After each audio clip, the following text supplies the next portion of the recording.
Let's discuss my mental health, shall we? Welcome and welcome back to my channel, Dismissible Me, a monologue and a compass for dismissive avoidant attachment. Please hit the like button, subscribe for my daily uploads Monday through Friday, and let me know where you're watching from. Drop your attachment style and any questions or future content ideas you would like to see me touch on in the comment section. So again, talking about dismissive avoidant attachment and how it has affected my mental health. First, for those that are unfamiliar with dismissive avoidant attachment, it is a relationship attachment style characterized by being physically and emotionally distant, reluctant, extremely hesitant on committing, things such as that. And it stems from a childhood of having an inconsistent or emotionally unavailable caregiver. So, getting into my mental health. Me personally, I'm doing great. I'm doing stellar, but it has impacted me. I would say that it's caused me more frustration in certain areas, which I'll get into, more than it's caused me any real mental health issues. I don't want to say that I'm depressed because of my attachment style. I think that would be a great leap. I wouldn't even consider myself a depressed person, but that's because I take care of myself. I prioritize myself over all things. So my mental health. So that being a thing, it's caused me more frustration in my inability to, as I'm dropping things on the floor, my inability to just kind of put myself out there. And it's not that I wear a mask as to who I am when I'm out and about or when I'm networking or when I'm with clients. It's more of I'm extremely reserved. So I understand, because I can feel it too, that I'm very standoffish. Like, yeah, I'm not sure if I want to talk to you. Yeah, don't talk to me. If you feel like I don't want to talk to you, guess what? I might not want to talk to you. Like, that's very real. And I also feel, and just because I don't want to talk to you, I also feel like, I know it's awkward. I know this isn't a big deal, like to just look at that person and say hi, but if they don't say hi, I'm not saying hi. Like, I'm not going out of my way. I'm a lot better at that now, but that's because I have done things in the last 3 to 4 years in which I forced myself to be uncomfortable and do things outside of my comfort zone. So I'm a better communicator, so I can have conversations with random people on the street, because that is kind of how I pay my bills. Yeah, it's important for me. So I've had to do those things. But the frustration from suppressing my emotions, I had to learn the hard way how to identify my emotions. Like, just because I'm upset doesn't mean that I'm angry or mad or pissed off. Like, there's more emotions than that. I could be hurt, I could be sad, I could just be having a bad day. As I tell my little cousin that I do daycare for after school, like, maybe I'm just having a bad day. Maybe it's not that I'm angry, and I have, like, really evaluating how it is that I'm feeling and getting to the root of why it is that I'm feeling that way. Prior to being able to do that, I would just be angry. I would just be angry and distant and have no way to really communicate my needs, my stance.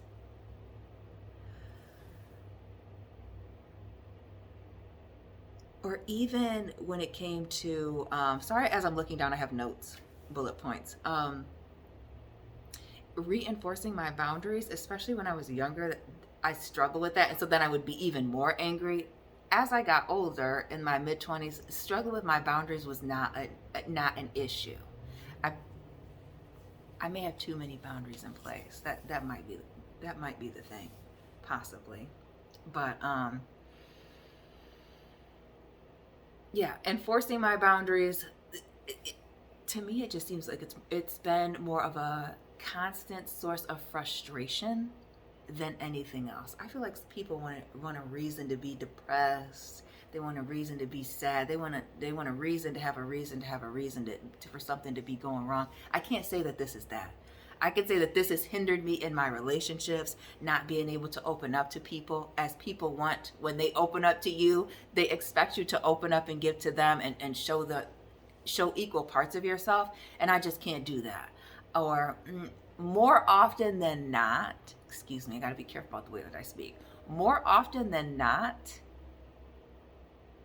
I opt out of doing that.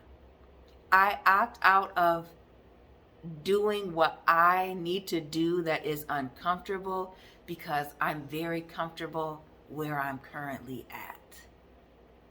So while I'm doing more of the changing and torturing myself and growing, because that's what it feels like, it's been very comfortable to stay exactly where I'm at. And as I mentioned in a previous video, the one of the last 3 that I did before this, as I do multiple a day,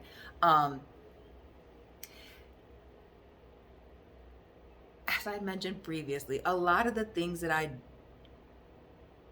do when it comes to pushing people away has less to do with them and more to do with me. My inability to communicate, or I'm feeling a certain way, but I can't necessarily express that, or I'm not, a lot of it is I'm not sure. In the past, a lot of my frustration and frustration from other people came from my inability to express how I was feeling, and I didn't know how I was feeling either, really. So what are we supposed to do? If I don't know, you don't know, we don't know, kind of thing.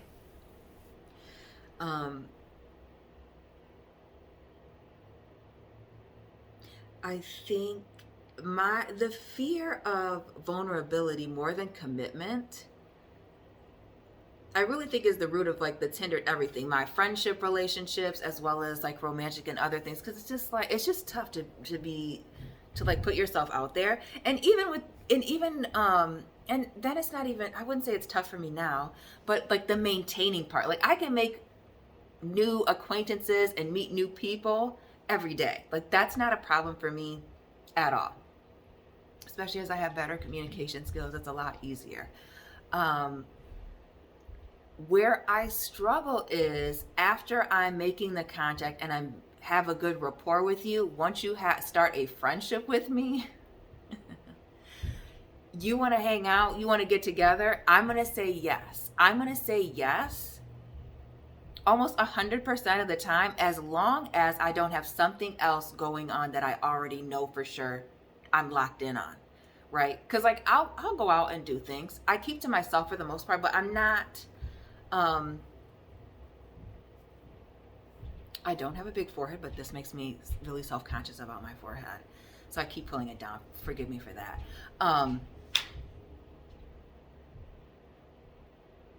lost my train of thought, but my fear of vulnerability has hindered me because people are expecting you to open up to them. I am not able to reciprocate in my friendships, bringing myself back, is because once I've established that good rapport and you want to hang out and you say, yes, let's hang out, I'm not going to follow up with you after that. What I am expecting, and I understand that this is one-sided now, and I have to be very intentional about reaching out to people and doing my part. But if you do not reach out to me and reconfirm, it doesn't matter who made the offer. If you do not reach out to me after you have extended an offer to me to come out, to meet up, to brainstorm, network, or whatever, I'm not going to reach out to you. I'm going to assume that you just had other plans and that this is not working for you. I don't necessarily take I don't like last minute cancellations. It really annoys me. Depending on what it is. If it's a networking event and you cancel last minute, I'm relieved. But like if it's like a birthday or something like that, I'm annoyed because I put myself together. I got myself mentally prepared to be around other people and engage in a certain way. But I struggle with the reciprocity, the hey, are we still on for today? Or hey, are we good? I can do that in my work relationships and in business. But I just struggle with that in my personal life. And I wouldn't even say that. I would even say even in certain parts of my business, at a certain point, I struggle with that after the fact, reaching out to people. It's a thing. Like, well, I guess it's over. Or wherever you're at is where I'm at. It's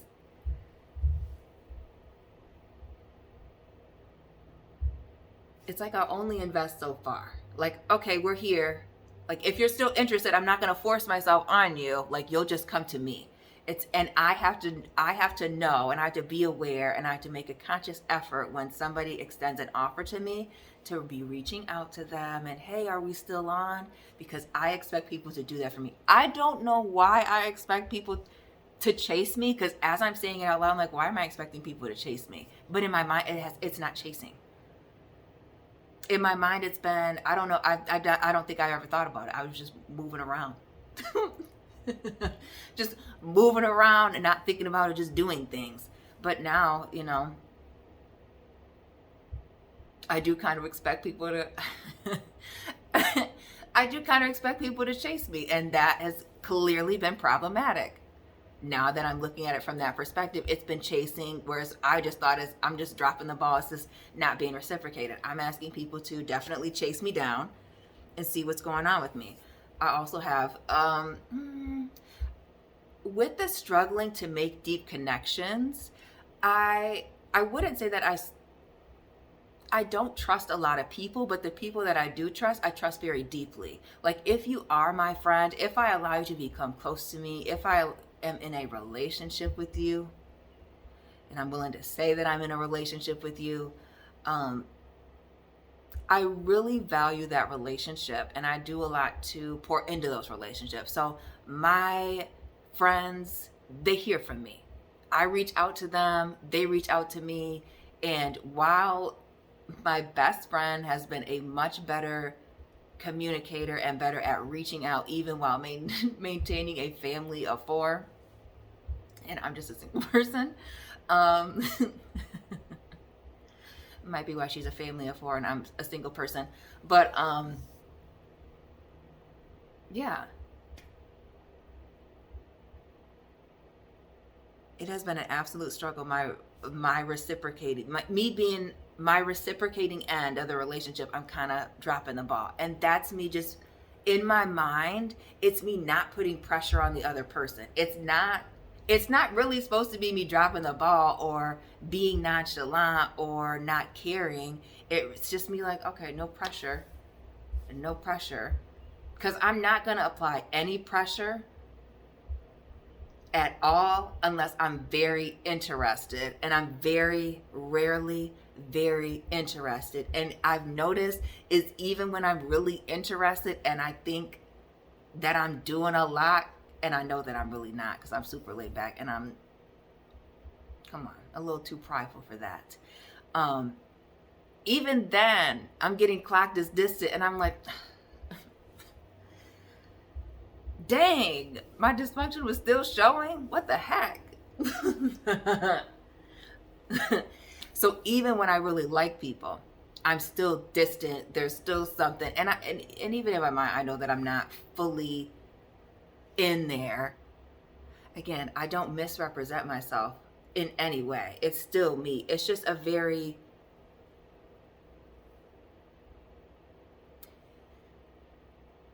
You're getting the 1950s, were there TVs back then? Black and white version of me. Whereas if you come close to me, if I allow you to get close enough, right? You get full color HD 4K me. That is what I would say is the difference. It's the same TV, nothing's changed. It's just a better, clearer version. You get, everything gets opened up for you, right? That's the best way that I would describe it. But people waiting for me to open up, which I understand, I move extremely slow, and I'm okay with that. It's frustrating. So I'm frustrated. The other side is frustrated. I could see how, though I am not a doctor, I'm not giving any type of advice, be clear on that. I can see how if people don't know how to manage their loneliness, like if they are really caught up in having a lot of attention or getting a lot of attention from their partner, and they're dating somebody like me, you're going to be feeling pretty lonely. But again, I've recognized this years ago, and I'm very upfront about the things that I will not be doing. I do not do, I'm uncomfortable with. And so again, the frustration, because people think just because I say that I'm working on it, that I'm going to be in the place that they want me to be when they want me to be there in like 30 days. In their mind, because I say that I'm working on it, I'm going to be perfect in 30 days because you're working on it. They, in their mind, paint a picture of who they would like me to be. And while I said I was improving, I didn't tell you how much I was improving. I didn't say, how high I was willing to climb. And that's, it's not that I don't want to be where I need to be. It's just like, okay, you're putting pressure on me and you're an outside person, and I don't need pressure from you when I already know something's amiss. Okay, something's wrong. I don't need pressure from you, outside you, who probably has your own problems if you're dating me. Because I like somebody who's also emotionally unavailable, so you're not dumping your stuff on me, which I'm also coming to terms with I might have been the problem, because even other people that I've clocked as avoidant dismissives,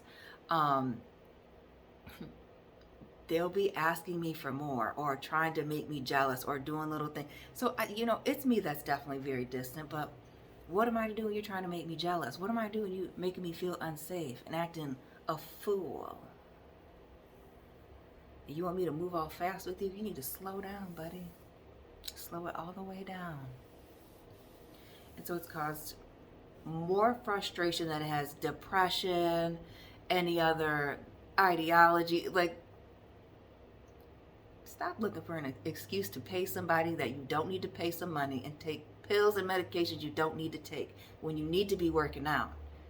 I became a much better person when I started eating better and working out and taking care of myself, being very mindful, checking in with myself and making sure that I'm paying attention to my needs, which I think I'm getting into yet my third point, being more organized now with my videos.